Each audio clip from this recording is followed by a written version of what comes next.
Hello, Cary here from Two Big Girls Crafting.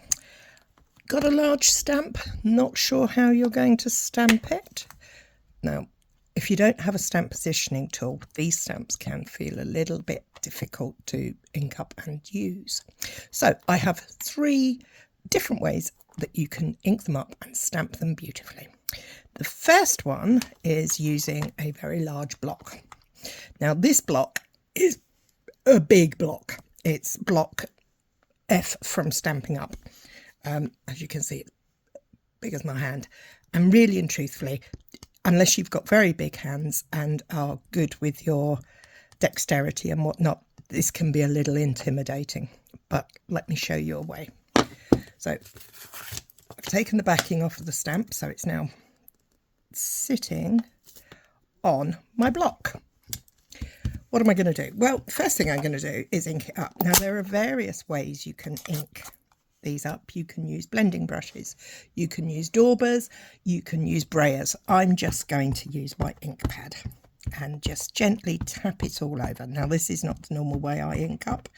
As you know, I like to do the kissing. But for this beauty, we're going to have to not break the rules, but look outside our usual way. So once you're happy that it's stamped up beautifully, close your ink pad so you don't, oh no, I've just spotted a little bit I missed. There, that'll do. Close your ink pad up so you don't make a mess. This one, by the way, is Caucasian Craze. And then you're going to take your piece of, look, I got it on my fingers and I've got it on there already. Good job, the paper has 2 sides. So what you're going to do then is place this on top. Now I'm going to use this left-hand edge because I'm using these for my projects for my post this week. So I'm just going to line it up with the edge of the stamp on the left-hand side. And once it's down, I'm going to take a smaller block and rub it all over. So I'm going to make sure that the paper and the ink have good contact, as you would do if you were to turn this over and stamp it down. Now, because this is a rubber stamp, it does have foam on it, so we don't have to worry about that. And look at that, it came out beautifully.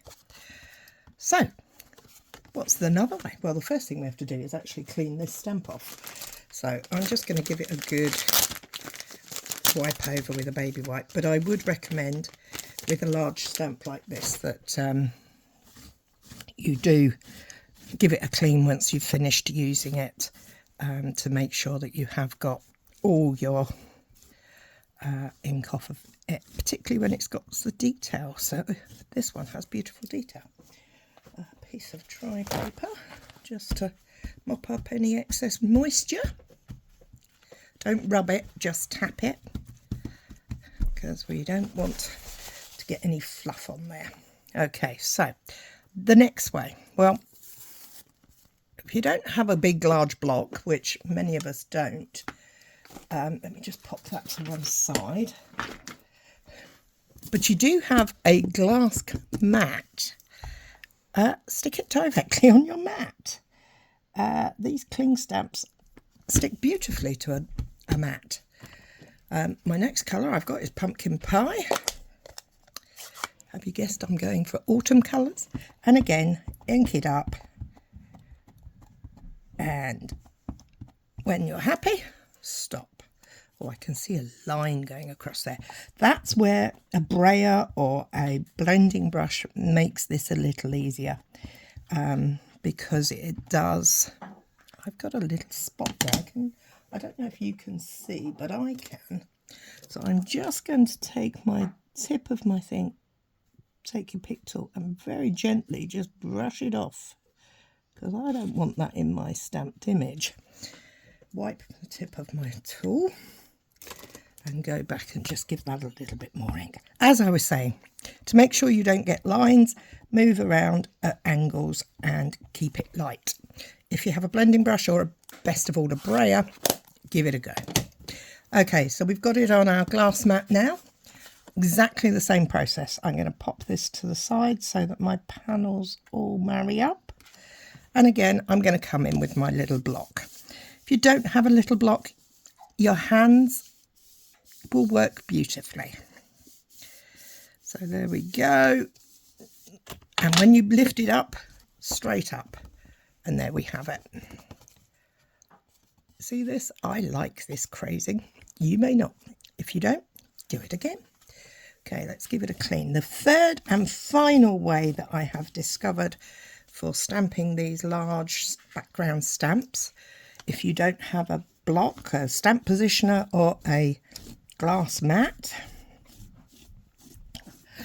how about using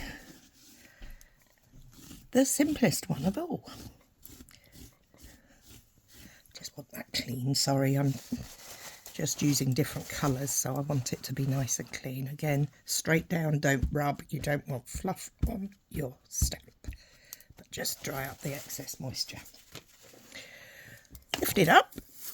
What about using your stamp case? How easy would that be? Well, it's very easy. You put your stamp back in the stamp case, and this time I'm using wild wheat, and you just ink it up in the case.